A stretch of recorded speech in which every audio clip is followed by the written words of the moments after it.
Салем, достар! Добро пожаловать на наш канал. Сегодняшняя тема подкаста будет басқаның пікірінен қорықпау, еркін өмір сүрудің бастауы. То есть эта тема очень актуальная в наше время. О том, что очень многим людям сейчас мешает развиваться, жить свободно, то есть о страхе перед мнением других. Мы часто боимся быть собой, боимся сказать что-то не так, выглядеть странно или не понравится. Но ведь пока мы живем ради чужого одобрения, мы забываем о самом главном — о себе. В этом выпуске я расскажу, почему важно перестать бояться мнения других и как начать жить свободно по-настоящему. Итак, давайте мы с вами начнем. Называется наш подкаст сегодняшний, еще раз озвучу, «Басқаның пікірінен қорықпау, еркін өмір сүрудің бастауы».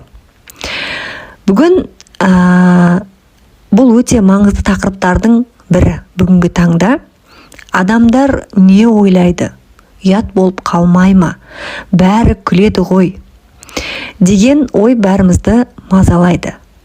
Бірақ ең қызығы, сол бәрі деп жүрген адамдардың көбі біз туралы мүлдем ойламайды. Әркім өз өмірімен, өз уайымымен әуре.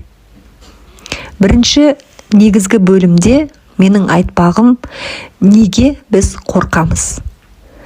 Бала кезімізден бізді қалай үйретті? Басқалардан ұят болады. Адамдар не дейді? Жақсы көріну керек. Сөйтіп біз өз табиғи даусымызды, өз пікірімізді, өз даралығымызды жасырып үйрендік. Біртіндеп өзімізден алыстап кеттік. Бірақ шындық мынада. Кім не ойлайды? Ол олардың ісі. Ал сенің өмірің тек сенің жауапкершілігің. Пікір ауа сияқты. Бәрі айтады, бірақ сен бәрін жұта бермейсің. Адамдар сөйлейді. Әркім өз деңгейінен, өз тәжірибесінен қарайды.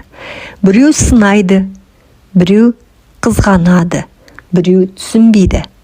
Бұл қалыпты. Сен өз жолыңмен жүрген сайын міндетті түрде пікірлер көбейеді. Сенің биіктегеніңді біреу шабытпен көреді, біреу ауырсынумен көреді. Бірақ ол сенің жолыңды тоқтатпау керек. Басқаның пікірі айна емес, ол тек көлеңке. Есіңде болсын, біреу сені мақтаса, ол оның көз қарасы. Біреу сені жамандаса, ол да оның көз қарасы. Бірақ сенің мәнің өзгермейді. Мысалы, күнді бұлт басса да, күн сөніп қалмайды ғой. Дәл сол сияқты сені сынаған адам тек бұлт. Ал сенің жарығың, сенің шынайылығың, ниетің, жүрегің.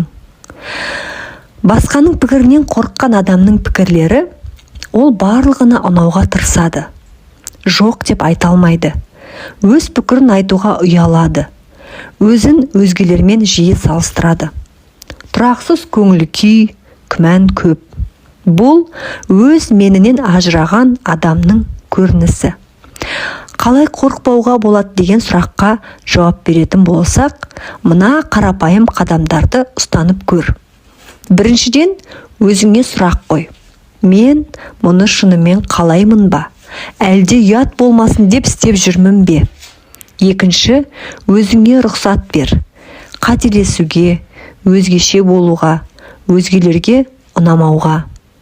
Үшіншіден, күнделік жаз. Күн сайын мен бүгін неден қорықтым және неге деген сөйлемдерге жауап бер. Санаңдағы шындықты қағазға түсірсең, қорқыныш азаяды. Шағын жеңістерге мән бер. Бір рет жоқ деу, бір рет өз пікіріңді ашық айту, бұл үлкен батылдықтың басы. Бесіншіден, өзіңді жақсы көр. Өзін бағалаған адамға бөтеннің пікірі ауыр тимейді. Алтыншыдан, кішкентай мысал айтайын. Мен бір таныс қызды білемін. Ол өте әдемі сурет салады. Бірақ ешкімге көрсетпейді. мазақ қылады, ұнатпайды деп қорқады. Бір күні Инстаграмға бір суретін салып көрді. Алғашқы пікірлер жақсы болды. Сосын тапсырыс берушілер де табылды. Сөйтіп ол түсінді.